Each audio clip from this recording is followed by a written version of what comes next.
ज्यायसि चेत कर्मणस्ते मता बुद्धि जनार्दन तत्किं कर्मणि घोरे माम नियोज्यसि केशव। अर्जुन बोले, हे जनार्दन, यदि आपको कर्म की अपेक्षा ज्ञान श्रेष्ठ मान्य है तो फिर हे केशव, मुझे भयंकर कर्म में क्यों लगाते हैं। अर्जुन ने सुना कि श्री कृष्ण ने उन्हें ज्ञान योग का महत्व बताया है, जो कि कर्म की तुलना में श्रेष्ठ बताया गया है। अर्जुन की समझ में यह बात आती है कि यदि ज्ञान योग वास्तव में श्रेष्ठ है तो फिर श्री कृष्ण उन्हें इस घोर कर्म में क्यों लगा रहे हैं।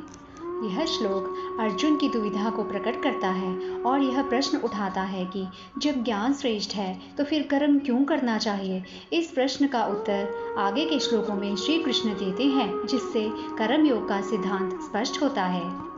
व्यामी श्रेणैव वाक्येन बुद्धिमोह यसीव मे तदेकं वद निश्चित्य येन श्रेयो हमाप्नुयाम। अर्जुन कह रहे हैं कि हे कृष्ण, आप मेरे समक्ष जो बातें प्रस्तुत कर रहे हैं वे मुझे मिश्रित और विरोधाभासी प्रतीत हो रही हैं। ऐसा लगता है कि आपकी वाणी ने मेरी बुद्धि को भ्रमित कर दिया है। इसलिए कृपया मुझे स्पष्ट और एकमात्र वह मार्ग बताएं जिसके द्वारा मैं कल्याण प्राप्त कर सकूं। अर्जुन यहाँ कहना चाहते हैं कि भगवान द्वारा उपदेशित ज्ञान योग और कर्म योग दोनों में से कौन सा मार्ग श्रेष्ठ है और किस पर चलकर उन्हें सर्वोच्च लक्ष्य की प्राप्ति हो सकती है। लोके अस्मिन् द्विविधा निष्ठा पुरा प्रोक्ता मया नघ ज्ञान योगेन सांख्यानां कर्म योगेन योगिनाम। भगवान बोले, इस संसार में दो प्रकार की निष्ठा या समर्पण होते हैं। यहाँ निष्ठा का तात्पर्य जीवन के दो प्रमुख मार्गों से है जिनका पालन किया जा सकता है। यह मार्ग ज्ञान योग से संबंधित है, जिसे सांख्य योग भी कहा जाता है। सांख्य योग एक दार्शनिक और विचारशील दृष्टिकोण है जिसमें आत्मा और प्रकृति के ज्ञान पर बल दिया जाता है। इसे उन लोगों के लिए उपयुक्त माना जाता है जो ज्ञान और विवेक के माध्यम से आत्मा की पहचान और मुक्ति की ओर बढ़ते हैं। कर्म योग उन लोगों के लिए है जो कर्म करते हुए योग को अपनाते हैं। कर्म योग का तात्पर्य है कि व्यक्ति अपने कर्तव्यों को निष्काम भाव से फल की इच्छा के बिना भगवान की सेवा के रूप में करता है। यह उन योगियों के लिए है जो कार्यों के माध्यम से आत्मा के परम स्वरूप को समझने का प्रयास करते हैं।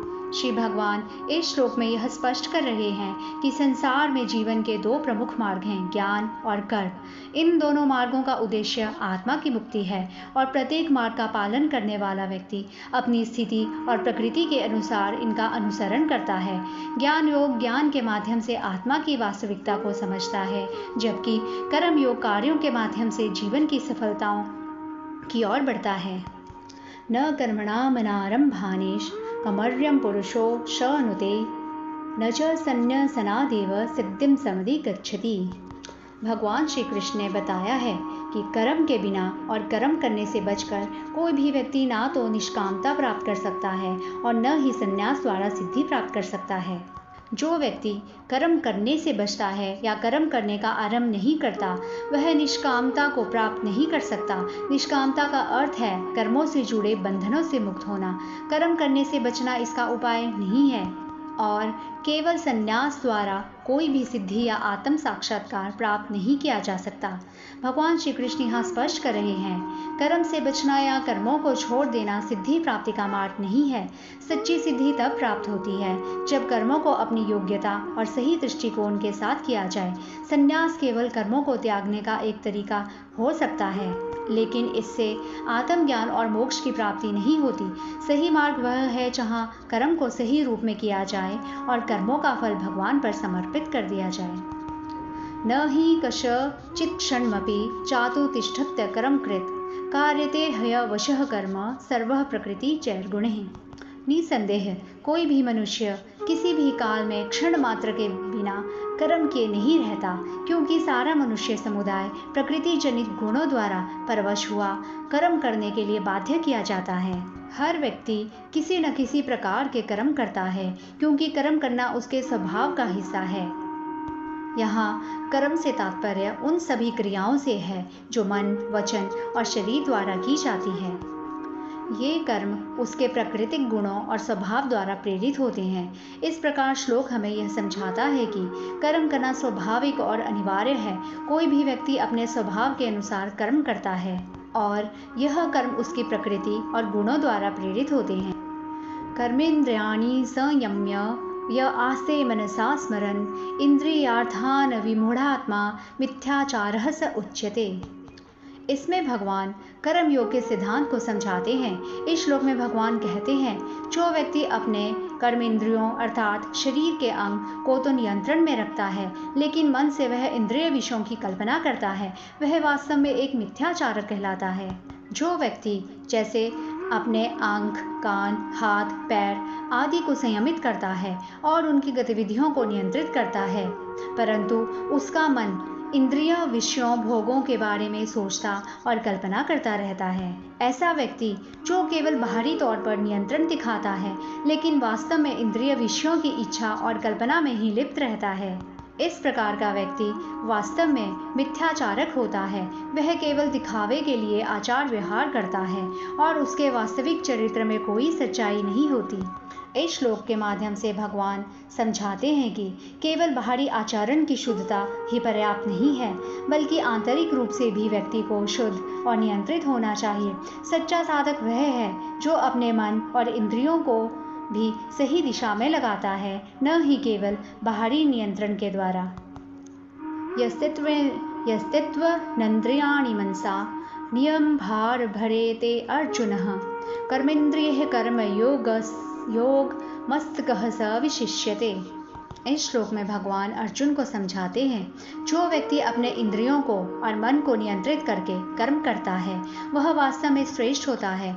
यहाँ पर भगवान श्री कृष्ण ने कर्म योग की विशेषता को बताया है।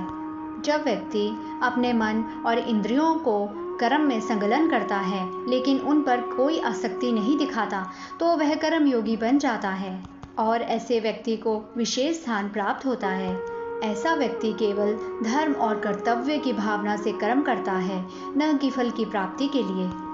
नियंतं कुरु कर्म त्वं कर्म ज्यायो हय कर्मणः शरीर यात्रापि च तेन प्रसिद्ध्येद कर्मणः। यहाँ भगवान अर्जुन को निर्देश देते हैं कि उन्हें अपने निर्धारित कर्मों को नियमित रूप से करना चाहिए। कर्म का मतलब है कार्य। यह सुझाव देता है कि व्यक्ति को अपनी दिनचर्या में निर्धारित कार्यों को पूरी ईमानदारी से करना चाहिए। श्री कृष्ण कहते हैं, कर्म न करना कर्महीनता से श्रेष्ठ है, कर्म न करने से श्रेष्ठ है। कर्म करने से व्यक्ति की स्थिति और नैतिकता बनी रहती है, जबकि कर्महीनता से जीवन की गुणवत्ता और उद्देश्य पर असर पड़ता है। शरीर के अस्तित्व और उसके संचालन के लिए भी कर्म आवश्यक है। शरीर की यात्रा यानी जीवन का संपूर्ण सफर कर्मों पर निर्भर करता है। श्री कृष्ण कहते हैं, बिना कर्म के कोई भी व्यक्ति सम्मान प्राप्त नहीं कर सकता, यानी कर्महीनता से व्यक्ति की पहचान और सम्मान प्रभावित होते हैं। इस श्लोक के माध्यम से भगवान संदेश दे रहे हैं कि कर्म को नियमित और लगातार करना चाहिए, क्योंकि कर्म करने से ही जीवन में स्थिरता और सम्मान प्राप्त होता है। कर्महीनता से जीवन की यात्रा कठिन और सम्मानहीन हो सकती है। यज्ञार्थात् कर्मणो न यंत्र लोक अयम कर्म बंधनः तदर्थम कर्म कौन्तेय मुक्त संगः समाचर। भगवान कहते हैं, यदि कर्मों को यज्ञ के उद्देश्य से नहीं किया जाता, यानी कि धर्म और समाज के लाभ के लिए नहीं किया जाता, तो वे कर्म बंधन का कारण बन सकते हैं। अर्थात यज्ञ या धार्मिक कार्य के लिए ही कर्म करने चाहिए। भगवान कहते हैं, कर्म करते समय मनुष्य को इच्छाओं से मुक्त होना चाहिए। इसका मतलब है कि व्यक्ति को कर्म करते समय किसी भी परिणाम या व्यक्तिगत लाभ की आकांक्षा छोड़ देनी चाहिए। सह यज्ञः प्रजा सृष्टा पुरोवाच प्रजापतिः अनेन प्रस्विष्य ध्वमेशः वो स्वस्तिष्ठ कामधुक। इस श्लोक में भगवान श्री कृष्ण ने बताया कि प्रजापति ने सभी प्राणियों का सृजन करने के बाद कहा कि तुम लोग मिलकर यज्ञ करो। इस प्रकार यज्ञ करने से तुम सभी का सृजन होगा और तुम्हारी आवश्यकताएं भी पूरी होगी। यह यज्ञ तुम्हें संपूर्ण आशीर्वाद देने वाला होगा। इस श्लोक के माध्यम से यह शिक्षा दी जा रही है कि जीवन की संपूर्णता और सुख की प्राप्ति के लिए सभी को मिलकर धार्मिक अनुष्ठान अर्थात यज्ञ करना चाहिए। यज्ञ न केवल व्यक्तिगत लाभ के लिए होता है बल्कि समाज और सृष्टि के कल्याण के लिए भी आवश्यक है। देवान भावयतानेन ते देवो भावयन्तु वः परस्परं भावयन्तः श्रेयः परमवाप्स्यथ। इस श्लोक का तात्पर्य है कि मनुष्यों को देवताओं की पूजा और उनकी सेवा करनी चाहिए।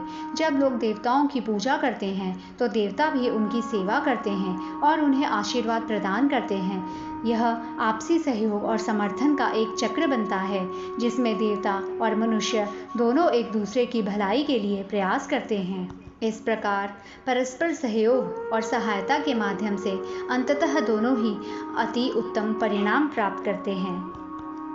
इष्टान भोगान ही वो देवा दास्यते यज्ञ भावितः तैर्दत्तान प्रत्यायभ्यो यो भुक्ते स तेन एव सः। यहाँ पर कहा गया है कि भोग और संसाधन जो जीवन में सुख सुविधा प्रदान करते हैं वे देवताओं की कृपा से प्राप्त होते हैं। जब व्यक्ति यज्ञ पूजा या किसी धार्मिक कर्म के माध्यम से इन भोगों को प्राप्त करता है तो यह देवताओं के प्रति एक कृतज्ञता और सम्मान का प्रतीक होता है। यदि कोई व्यक्ति इन भोगों को देवताओं को अर्पित किए बिना स्वार्थ के लिए केवल अपने उपयोग में लाता है तो वह ऐसा ही है जैसे उसने चोरी की हो। यहाँ चोर का तात्पर्य यह है कि वह व्यक्ति देवताओं के प्रति अपने दायित्व को पूरा नहीं करता और स्वार्थ के लिए संस्थानों का उपयोग करता है। यह श्लोक समाज में जिम्मेदारी और कृतज्ञता के महत्व को दर्शाता है और हमें सिखाता है कि अपनी समृद्धि को उन स्तोत्रों के प्रति अर्पित करना चाहिए जिन्होंने हमें यह समृद्धि प्रदान की है। यज्ञ शिष्टाशिनः संतो मुच्यते सर्वकिल विषये भुजते ते त्वघं पापा ये पंचन्त्यातम कारणात्। यज्ञ से बचे हुए अन्न को खाने वाले श्रेष्ठ पुरुष सब पापों से मुक्त हो जाते हैं और जो पापी लोग अपना शरीर पोषण करने के लिए ही अन्न पकाते हैं वे तो पाप को ही खाते हैं। इस श्लोक में भगवान श्री कृष्ण यज्ञ के महत्व को बताते हैं और कर्म करने के सही तरीके की व्याख्या करते हैं। जो लोग यज्ञ का भाग लेकर खाते हैं वे संत और पुण्यात्मा होते हैं। यज्ञ का अर्थ केवल धार्मिक अनुष्ठान नहीं है बल्कि समाज और ब्रह्मा के प्रति एक उचित और अहंकार रहित योगदान भी है। यज्ञ में अर्पित अन्न और अन्य सामग्री को ग्रहण करने वाले लोग पवित्रता और धर्म का पालन करते हैं।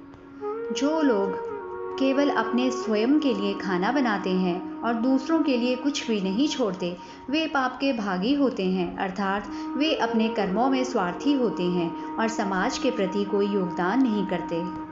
इस श्लोक का सारांश यह है कि आत्मनिर्भरता और स्वार्थ की बजाय अपने कर्मों और संस्थानों को समाज के लाभ के लिए उपयोग करना चाहिए। यज्ञ की भावना को अपनाते हुए स्वार्थी कार्यों से बचना चाहिए ताकि एक पवित्र और धर्मयुक्त जीवन जिया जा सके। अनाद भवन्ति भूतानि पर्जन्यादन संभवः यज्ञाद भवति पर्जन्यो यज्ञः कर्म समुद्भवः। कर्म ब्रह्मोद्भवं विद्वे ब्रह्माक्षर समुद्भवं तस्मात् सर्वगतं ब्रह्मा नित्यं यज्ञे प्रतिष्ठितम्। संपूर्ण प्राणी अन्न से उत्पन्न होते हैं और अन्न की उत्पत्ति वृष्टि से होती है, वृष्टि यज्ञ से होती है और यज्ञ विहित कर्मों से उत्पन्न होने वाला है। कर्म समुदाय को तो वेद से उत्पन्न और वेद को अविनाशी परमात्मा से उत्पन्न हुआ जान भगवान श्री कृष्ण अर्जुन से बोले। इससे सिद्ध होता है कि सर्वव्यापी परम अक्षर परमात्मा सदा ही यज्ञ में प्रतिष्ठित हैं। यदि अन्न नहीं होगा तो जीवों के अस्तित्व की संभावना भी नहीं रहेगी। अन्न का उत्पादन पृथ्वी पर होने वाली प्रतिक्रियाओं से होता है, जैसे कृषि और वनस्पतियों की वृद्धि से। यदि वर्षा नहीं होगी तो अन्न उत्पादन संभव नहीं होगा। वर्षा का होना आवश्यक है ताकि कृषि के लिए जल प्राप्त हो सके जिससे अन्न की उपज हो सके। यहाँ यज्ञ से तात्पर्य है उन धार्मिक अनुष्ठानों और कर्म कांडों से जो समाज के भौतिक और आध्यात्मिक उत्थान के लिए किए जाते हैं। यज्ञों के द्वारा देवताओं को बलिदान और भेंट अर्पित की जाती है जिससे वातावरण में सकारात्मक ऊर्जा का संचार होता है। इसके परिणाम स्वरूप बारिश होती है जो अन्न के उत्पादन के लिए आवश्यक है। इस श्लोक के माध्यम से भगवान श्री कृष्ण यह बताना चाहते हैं कि जीवन के लिए आवश्यक सभी चीज़ें एक दूसरे पर निर्भर करती हैं। अन्न की प्राप्ति वर्षा पर निर्भर है और वर्षा यज्ञों के माध्यम से होती है। इसीलिए कर्म और यज्ञों का पालन जीवन के समग्र संतुलन और कल्याण के लिए अत्यंत महत्वपूर्ण है। एवं प्रवर्तितं चक्रम नानुवर्त्यतिह यः अघायुरिन्द्रियारामो मोघम पार्थ स जीवति। भगवान बोले, हे पार्थ, जो पुरुष इस लोक में इस प्रकार परंपरा से प्रचलित सृष्टि चक्र के अनुकूल ही बरसता अर्थात अपने कर्तव्यों का पालन नहीं करता, वह इंद्रियों द्वारा भोगों में रमण करने वाला पापायु पुरुष व्यर्थ ही जीता है। जो व्यक्ति संसार के कर्मों के चक्र का अनुसरण नहीं करता, कर्तव्य और साधना के मार्ग पर नहीं चलता, वह जीवन में व्यर्थ ही जीता है। यहाँ चक्र का तात्पर्य है कर्मों का चक्र, जो कि सृष्टि और समाज के समुचित संचालन के लिए आवश्यक हैं। जो केवल इंद्रिय सुखों में रमण करता है, ऐसे व्यक्ति का जीवन केवल इंद्रिय सुखों के अनुसरण में व्यतीत होता है।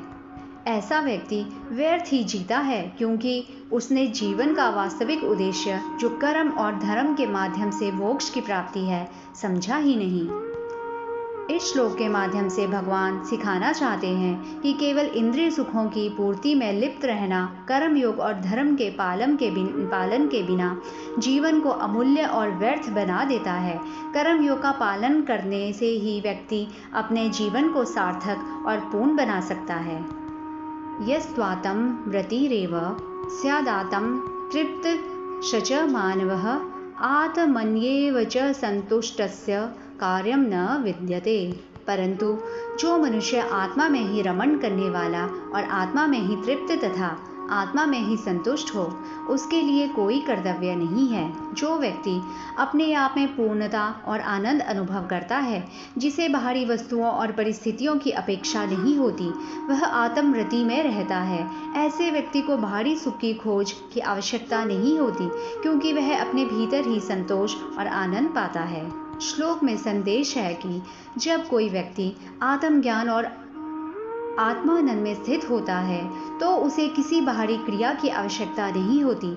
उसके लिए कार्य केवल आत्म संतोष और आत्म पूर्णता का साधन बन जाता है। नैवह तस्य कृतेनार्थो नाकृतेनेह कश्चनः न चास्यः सर्वभूतेषु कश्चिदर्थव्यापाश्रयः।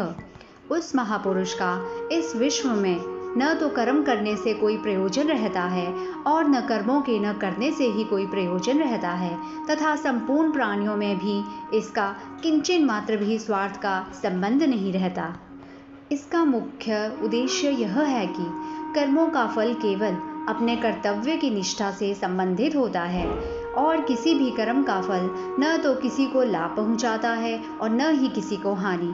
कर्म के पीछे का उद्देश्य केवल कर्तव्य की भावना से किया जाना चाहिए, न कि व्यक्तिगत लाभ के लिए। यह श्लोक कर्म की निष्कामता और अनासक्ति का महत्व दर्शाता है, जहाँ कर्म अपने कर्तव्य के प्रति समर्पण और ईश्वर की इच्छा के अनुसार किया जाता है, न कि व्यक्तिगत लाभ की आशा में। तस्माद् सक्तं संततं कार्यं कर्म समाचर असक्तो हयाचरन् कर्म परमाप्नोति पुरुषः। इसलिए हे अर्जुन, तू निरंतर आसक्ति से रहित होकर सदा कर्तव्य कर्म को भली भांति करता रहे, क्योंकि आसक्ति से रहित होकर कर्म करता हुआ मनुष्य परमात्मा को प्राप्त हो जाता है। अर्थात व्यक्ति को अपने कार्यों में पूर्ण समर्पण और निष्कलंकता के साथ लगे रहना चाहिए। व्यक्ति को अपने कर्मों के फल की आशा या परिणाम की चिंता नहीं करनी चाहिए। व्यक्ति को कर्म करने का तरीका और उसके नियमों को समझना चाहिए। कर्म करते हुए जो व्यक्ति किसी भी प्रकार की आसक्ति या लगाव को नहीं रखता, वह उच्च स्थिति को प्राप्त करता है। इस श्लोक का सार यह है कि कर्म योग के सिद्धांत के अनुसार व्यक्ति को अपने कर्मों को निष्कलंकता और निस्वार्थता के साथ करना चाहिए। फल की चिंता किए बिना केवल कर्म पर ध्यान केंद्रित करना चाहिए। ऐसा करने से व्यक्ति उच्चतम आध्यात्मिक स्थिति को प्राप्त कर सकता है। कर्मणैव हि संसिद्ध धीमात् स्थिता जनकादयः लोकसंग्रहमेवापि संपयश्यन्तर्कतुमर्हसि। इस श्लोक में भगवान श्री कृष्ण अर्जुन को सिखा रहे हैं कि पूर्वजों जैसे जनक आदि ने केवल कर्म के माध्यम से ही सिद्धि प्राप्त की है। यहाँ सिद्धि से तात्पर्य है उच्चतम सफलता और फल की प्राप्ति। भगवान यह भी बताते हैं कि इन पूर्वजों ने लोक संग्रह के लिए यानी समाज के भले के लिए अपने कर्मों का पालन किया। इसीलिए अर्जुन को भी यही करना चाहिए। कर्म करने का उद्देश्य केवल व्यक्तिगत लाभ की प्राप्ति नहीं है, बल्कि समाज के हित और समग्र विकास के लिए होना चाहिए। अगर अर्जुन केवल अपने व्यक्तिगत लाभ पर ध्यान केंद्रित करेंगे तो यह समाज के लिए सही नहीं होगा। श्लोक के माध्यम से भगवान श्री कृष्ण अर्जुन को कर्म योग के महत्व को समझा रहे हैं और यह बताने का प्रयास कर रहे हैं कि एक सच्चा कर्मयोगी वही है जो न केवल व्यक्तिगत लाभ बल्कि समाज की भलाई के लिए भी कर्म करता है। यद्यदाचरति श्रेष्ठः सतत देवेतरो जनः स यत् प्रमाणं कुरुते लोकस्तदनु प्रवर्तते। श्रेष्ठ पुरुष जो आचरण करता है अन्य पुरुष भी वैसा ही आचरण करते हैं।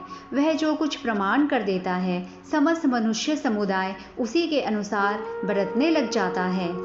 श्री कृष्ण कहते हैं समाज में श्रेष्ठ व्यक्ति का आचरण और व्यवहार सामान्य जनों के लिए एक आदर्श होता है। जब कोई महान और प्रतिष्ठित व्यक्ति किसी कर्म या आचरण को अपनाता है तो समाज के लोग स्वाभाविक रूप से उसी मार्ग पर चलने की कोशिश करते हैं। इस प्रकार एक कुशल और आदर्श व्यक्तित्व समाज को सही दिशा दिखाता है और उसके आचरण को देखकर लोग उसे अपनाते हैं। इस श्लोक से हमें यह भी सीखने को मिलता है कि हमें अपने आचरण और कर्मों के प्रति सजग रहना चाहिए, क्योंकि हमारे कार्य समाज पर प्रभाव डालते हैं। यदि हम ईमानदारी, धैर्य और समर्पण के साथ कर्म करें तो समाज में सकारात्मक परिवर्तन आ सकता है। न मे पार्थस्ति कर्तव्यम त्रिषु लोकेषु किंचन नानावाप्तं वाप्तव्यम वर्त एव च कर्मणि। हे अर्जुन, मुझे इन तीनों लोकों में न तो कुछ कर्तव्य है और न कोई भी प्राप्त करने योग्य वस्तु अप्राप्त है, तो भी मैं कर्म में ही बरतता हूँ। भगवान कह रहे हैं उनके लिए किसी भी कार्य को करना आवश्यक नहीं है, क्योंकि वे स्वयं सर्वशक्तिमान और पूर्ण हैं। उनके पास किसी भी चीज़ को पाने की आवश्यकता नहीं है और न ही उन्हें किसी वस्तु की आवश्यकता है। इसके बावजूद वे कर्म करते हैं। इसका मतलब है कि वे कर्म को निष्ठा और दायित्व से निभाते हैं, जबकि वे स्वयं किसी भी कार्य के बंधन से मुक्त हैं। यह श्लोक कर्म योग के सिद्धांत को स्पष्ट करता है कि व्यक्ति को अपने कर्मों को धर्म और निष्काम भाव से करना चाहिए, न कि किसी व्यक्तिगत लाभ के लिए।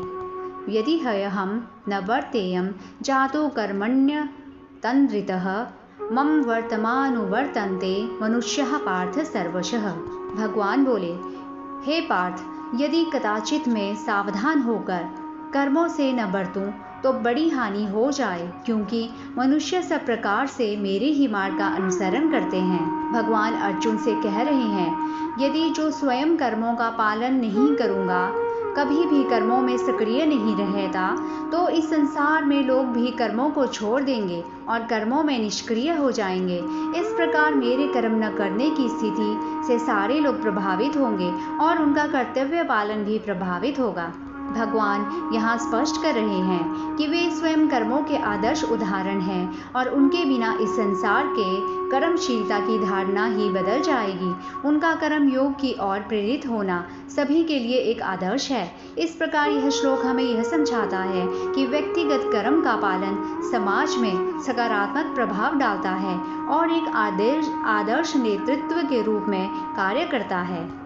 यदि उत्सीदेयुरिमे लोका न कुर्यां कर्म चेदहम् संकरस्य च कर्ता स्यामुपहन्यामिमां प्रजाः।